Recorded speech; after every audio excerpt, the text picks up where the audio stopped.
Everyone thinks they know the story. A group of people builds a tower, God gets angry, and suddenly everyone's speaking different languages.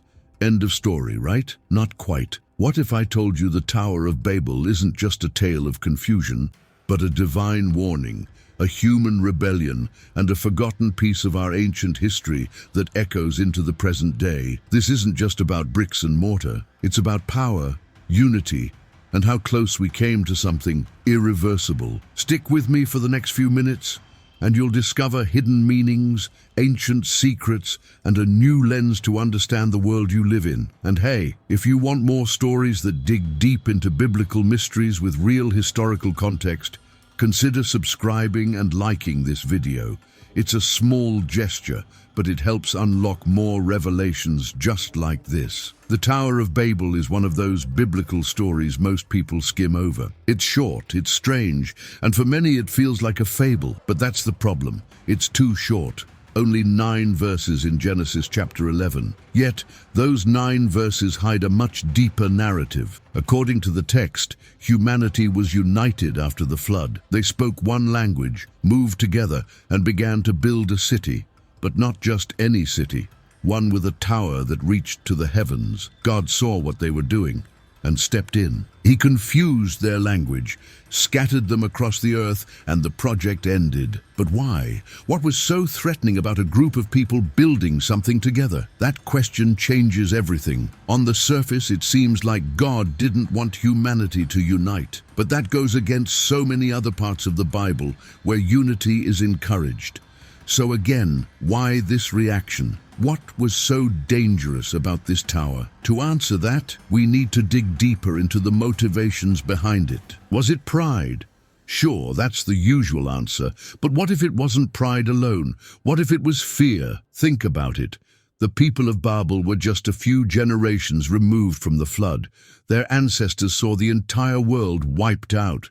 What if the tower was a desperate attempt to protect themselves from ever experiencing that again? Imagine a generation traumatized by divine judgment, wanting to outbuild the wrath of heaven. The tower wasn't just a monument, it was a shield, a fortress, a symbol of control. If God used water to destroy the world once, maybe, just maybe, they believed they could reach high enough to avoid it next time. But there's a twist. The text says they wanted to make a name for themselves. This wasn't about survival alone. It was about dominance. A world built without God. A civilization that said, we decide how high we go. And that's when Nimrod enters the story. He's not mentioned directly in the Babel passage, but Genesis 10 calls him a mighty hunter before the Lord. A better translation might say, in defiance of the Lord. Nimrod wasn't just a skilled man, he was a king builder, a power consolidator, a symbol of rebellion. He founded Babel. He laid the first brick of a society built not on divine guidance, but on human ambition. And here's the thing, he didn't hunt animals, he hunted people. Nimrod was the first to centralize authority in post-flood history. The tower, that was likely his greatest masterpiece, but also his greatest act of defiance. Now imagine the structure itself. We think of it as a tall cone, maybe like a modern skyscraper. But ancient Mesopotamian ziggurats were different.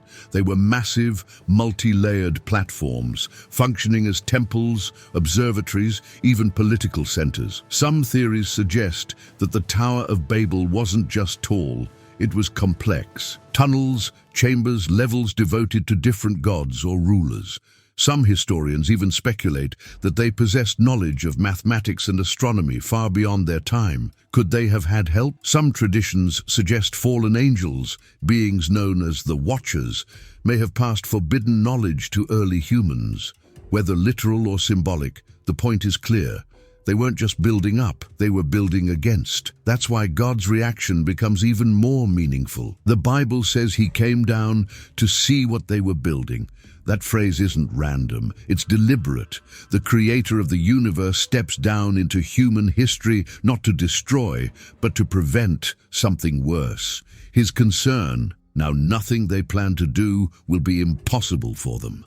That line hits hard. It's not about architecture, it's about the direction of the human heart. When people unify under pride and fear, With no checks, no boundaries, they can lose their humanity. They can build systems that serve the powerful and silence the rest. Sound familiar? Instead of crushing the tower or punishing the people with fire or flood, God does something subtle but genius. He targets language. He fragments communication. Suddenly, no one understands each other. Progress halts. The tower stops growing, and the people scatter. It wasn't a punishment, it was a pause, a divine reset. The division of language created cultures, diversity, and prevented a global dictatorship before it could begin. God wasn't scared of their power, he was protecting their freedom. But the story doesn't end in Genesis. In fact, it may not be over at all. Think about the world we live in today. Global connection, one digital language, shared platforms, centralized power in the hands of a few tech empires. Once again, we're building towers, not with bricks, but with algorithms, data, and infrastructure. And once again, the human heart wrestles with the same temptation, to rise above, to dominate, to unite not in harmony, but in control. The spirit of Babel didn't die, it evolved. Maybe you felt it too, the pressure to belong to one system, one thought, one voice. But what if the original Tower of Babel wasn't just a warning about architecture, but about identity, about not losing our uniqueness for the sake of false unity? God values oneness, but not when it means we become machines. The irony is that the only time language truly united again in the Bible was in Acts 2 during Pentecost. But this time it wasn't forced. It was a gift. A divine moment where different tongues came together under one spirit, not under control, but under love. So what does that mean for us now? Maybe it's time to stop building towers that elevate our ego and start building bridges that reflect grace. Babel isn't just history, it's prophecy. It warns us of what happens when human ambition tries to replace divine purpose. And it invites us to look in the mirror and ask, what kind of world are we building? What kind of tower am I part of? But here's the part that most people miss. When God scattered humanity, it wasn't just a shutdown of the project. It was the beginning of something much bigger. Cultures were born, languages evolved. Nations developed unique identities, music, art, traditions. Everything we now call diversity began right there. What looked like a curse was actually a blessing in disguise. God didn't destroy humanity's progress. He diversified it. He gave each group a piece of the puzzle, knowing that only together and only through love we could ever find true unity again. And that brings us to today. Look around. We're more connected than ever, but somehow more divided too. We speak the same languages, use the same apps, watch the same content, yet distrust, disconnection, and pride still tear us apart. Why? Because Babel wasn't just about language. It was about the intention behind the unity. When people come together to build something selfish, something rooted in fear or control, it always falls. But when people unite under truth, purpose, and humility, miracles happen. That's the lesson of Babel. It's not just, don't build too high. It's be careful what you're building and why you're building it. The people of Babel tried to erase their dependence on God. They tried to make their name greater than the one who gave them breath. But in doing so, they lost their way. Today, we're still building. Each action, each choice, each word is a brick in something bigger. So ask yourself, what tower are you contributing to? One of control or one of compassion? Let's make it real. When you share wisdom, when you love your neighbor, when you stand for truth even when it's unpopular, that's the opposite of Babel. That's building the kind of world worth living in. A kingdom where every tribe and language has a voice, but speaks in harmony. A place where greatness isn't reached by stacking power, but by lowering ourselves in service. And here's something that hits even deeper. What if the Tower of Babel wasn't just a rebellion against God, but a mirror reflecting something inside all of us?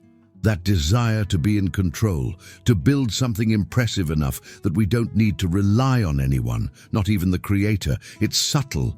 It doesn't always look like pride. Sometimes it looks like independence, like ambition, like I'll do it myself. But the danger of Babel was never the tower. It was the heart behind it. We've all built our own towers. Maybe it's a career, a reputation, an online following. a perfect image, something we thought would make us feel safe, respected, or significant.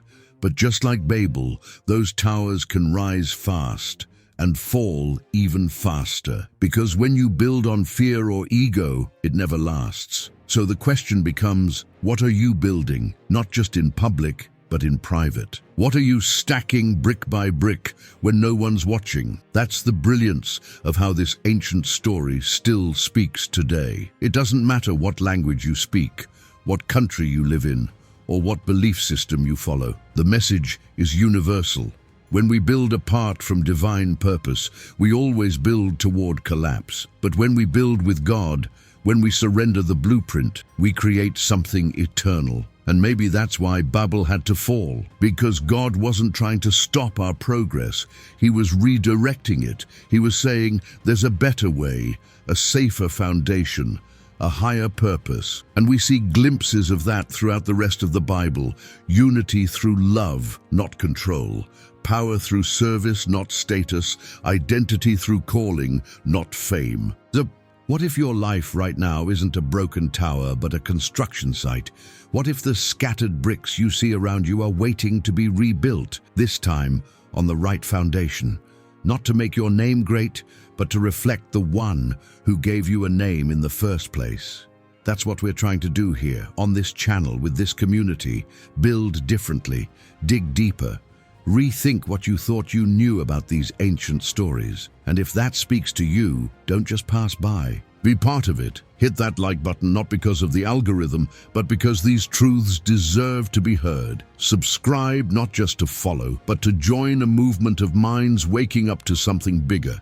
And if this story made you pause, even for a second, share it with someone. A friend who's been questioning their purpose, a thinker who's looking for meaning, or someone who's quietly building a tower that's about to crack. You never know who's standing at the edge of their own Babel moment, one breath away from breakthrough or breakdown. And finally, remember this. The tower didn't fail because they aimed too high. It failed because they forgot why they were building in the first place. Don't let that be your story.